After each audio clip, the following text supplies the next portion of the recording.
In part one of this series, I created a custom checkout for my subscriptions. The issue was I had to create a new checkout for every single subscription. In this video, I'm going to be showing you how to set it up so that they are dynamically loaded so that I can get, as you can see, basic membership here, my Galaxy membership, and if you notice on the top page here, this is all the same page. It's my subscription checkout page. This means you have one source of truth, one checkout to modify when you need to, and you won't have a slowly growing number of checkout pages as you add more products that need to use this page. So now that you know what we're trying to achieve, I'm going to back up. I'm going to show you some of the features of a checkout form in SureCart. So we're going to actually go into one of the products. I'm going to go into our basic membership because that's what we've been working with. And I'm going to go to this little button here on the price, and I'm going to copy the buy link. I'm going to come to a notepad. I'm going to paste that link in here. I'm just going to remove the first part just so that we have a relative link. So you can see we have checkout, which is our checkout page, and then everything else afterwards here is all URL parameters. It's a little bit unclear here because these symbols, this %5D and this %5B, are actually brackets. So I'm going to pause for a moment and I'm going to convert all those to make it more obvious. All right, so these are actually essentially the same links. To prove that, I'm just going to copy this and I'm going to put that into my link here, just like that, and go and check it out. It works. We have the basic membership loaded into our regular checkout page. Now remember, the subscription checkout page does not have the shipping address, and it has a checkbox and a text area. Now I'm going to come back here and I'm just going to make one little change. I'm going to take this and I'm going to go to our subscription checkout page. So in part one of the series, we made a subscription checkout page, which is just a page that holds our subscription checkout form. So I'm going to take this link and we're going to try the same thing. Just going to replace this. And there you go. You can now see that the basic membership is still loaded in, but we are now on the subscription checkout page. Interesting, right? We are able to load items into whichever checkout page we want. All we have to do is change the page to be the subscription page, and the form itself will actually read the URL parameters and load in the items that it needs to. If we come back to our link here, let's analyze what these parameters actually are. So we have different line items. So this is actually an array. We can have multiple line items. I could load as many different things as I want in here. Basically, we're just going off of the first line item. We're looking at its ID, the price ID, and this is the part that we're essentially going to want to be changing up. The price ID is linked directly to the product itself. So when we look at the products and we look at the membership, I want to point out the fact that the product ID is this here, and the price ID is this here. So they are different things. And what we have here on our link is the E8C. So this is the price ID. And there's nothing actually naming the product ID here at all. But based on the price ID, the checkout form is pulling up the information that we need. The question is, how do we get that price ID dynamically? All right, so I've brought you back to the home page to potentially kill some of your excitement. If you were thinking you can just go into your query loop, go onto the button that's supposed to send you to the checkout, and then pull up the dynamic data, unfortunately, that dynamic data doesn't exist for the price ID. But that doesn't stop us from creating our own. So we're going to go and create some fields. I'm using MetaBox. Use ACF, use whatever you need, as long as you can create custom fields. I'm not going to show you how to create custom fields. There's like a million videos teaching you how to do that. I'm just going to show you that I created a primary price ID as a label. I give it that ID. It is just a text input, and I made that appear on the SureCart products. Now, when I go to my products, I go into my membership. This is a part that feels a little bit duct tapey. I'm going to literally just copy the price ID from here. I'm going to scroll down to the bottom, and I'm going to paste it into my new custom field. And I'm going to do the boring work of repeating that for all my subscriptions now. With that out of the way, I'm going to come back to my notepad here. You can create links in the builder here. It's kind of painful. You can't see anything. So I really do actually recommend like getting a notepad and building your links out here, because now I can take this and I can put it in here. I know I need to replace this ID here, and that's going to end at the and symbol here, the ampersand. I'm just going to make that very clear, because the ampersand is the beginning of a new parameter. So I'm going to get rid of this, and I'm going to go back into bricks, and I'm going to go and find my primary price ID. There you go. So this is my custom field. Come back to my WordPad, and I'm going to paste that in. It is a relative link. I've taken out the domain completely.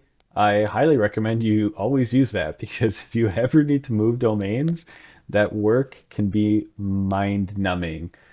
But if you've got relative links, it's all done automatically, so you don't have to worry about that. So just a little bonus tip there. Okay, I have that link. I'm now going to replace that here, just like that. I'm going to save it. And when I go and visit my home page, I now have these buttons, which will load the basic membership, my Galaxy membership, or the Universe membership. So what this means is all three of my subscriptions are now using a single checkout form. That checkout form, I will remind you, is different from our default. So it has this checkbox, it has the text area. If I go to my regular shop and I go into an item there, you'll see that that text box, the checkbox, is not there. So this is really a unique checkout, and it is dynamic. Now, I've limited myself here to having a single product. If you have maybe some free product that you always include with your subscription, or whatever your setup is, if you want to actually have more than one line item and you want to always include a second item no matter which subscription they choose, that kind of thing, there is documentation here, and you can go through that to see exactly how you'd go about that. It's really not a long piece of documentation. Link is below, obviously. And you can add as many items as you want. So to give you an example of that, maybe I want a basic membership to be included with all of the memberships, in which case I'm going to take from the line items parameter, just copy that, add an ampersand, add it onto the end, make this my number one line item. And you'll notice I have the price ID. This one's going to be baked in. I can take this whole link and now place that into my Bricks Builder button, save it, come back to the front end, and now no matter which membership I choose, there's going to be two items, the basic membership as well as the item that I've chosen. Show you Universe membership. It's going to have the basic as well as the Universe. And of course, this is a bit messy. It's a bad example because now I have two basic memberships happening here. But it's just to show you that it's possible to have a product added in every time. All you need is essentially to create links like this and get your price ID for whatever that item is you want to include. So I just want to show you the flexibility of this now, because I can now go into my checkout form, modify that. Maybe I don't actually care about having this piece here anymore. I save that, come back to my home page. Actually, I refreshed it. I don't even need to refresh it. But this checkbox is now gone in all of my forms without me having to go into 3 individual pages, 3 individual forms, changing them all. It's just done. And I also noticed while I was in here modifying, I left the product behind. So any products you have in the form are going to be overwritten by the URL parameters. In my case, actually, I'm just going to remove that just to keep things clean. And the second thing I briefly touched on in the first video was when you go into the form, there's the form cart settings with persist across pages. So now I can actually demonstrate what that means. All right, so to demonstrate how this works, I'm going to open this checkout with a basic membership. And I'm now going to open on another tab the same checkout form, but with the Galaxy membership. Now you'll notice basically nothing happens, and that's what I was expecting. But if I go into the checkout form, and this is getting a little bit confusing, I'm going to go into the form cart settings, and I'm going to say persist across pages. I'm going to save that. So now that I have the persist across pages toggle turned on, I can show you that I will open this, and I will now open this with the Galaxy membership, which is a different cart essentially for the same form. And you'll notice they both switched. So this one now includes the Galaxy membership.